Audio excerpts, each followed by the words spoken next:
नमस्कार हजुरहरू। आज आइतबारको दिन मेरो भने आलु रोप्ने दिन। मैले पर यति रोपिसकेँ र यहाँ 4 लाइनको एक ड्याङ बनाएर फेरि यहाँ 4 लाइनको एक ड्याङ अनि यहाँ फेरि यसरी बनाउँदैछु।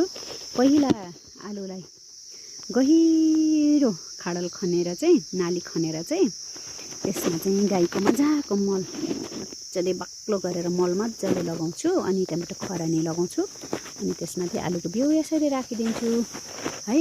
अनि त्यहाँबाट यो कोदालीले अब मजाले पुरिदिन्छु र मैले यसरी पाट किन छुट्याएको भन्नुहुन्छ भने चाहिँ अब यसमा चाहिँ म सौँफ भयो, चम्सुर भयो, तोरी भयो, के छरछार पार्छु। यो आलु उम्रिन टाइम लाग्छ। यो आलु उम्रेर ठुलो हुन्जेलसम्म त म त्यसभित्रबाट कतिवटा सब्जी फलाएर खान्छु हैन। त्यस कारणले पनि म यसो गर्छु। अनि पछि झारहरू पलाउँदा गोडमेलहरू गर्न आलुलाई स्याहार्न सजिलो होस् भनेर म चाहिँ यसो गर्ने गर्छु हजुरहरू। अब यहाँ यति ठाउँ रह्यो, यति बिउ छ, ठिक्कै हुन्छ।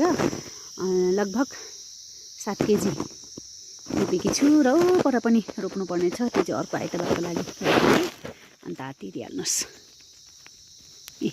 हातको दर्शन गरिहाल्नुहोस् हो। छुट्टीको दिनको प्रयोग हेर्नुहोस् न, हातको गति कस्तो भयो है। हुन्छ, थ्याङ्क्स फर वाचिङ।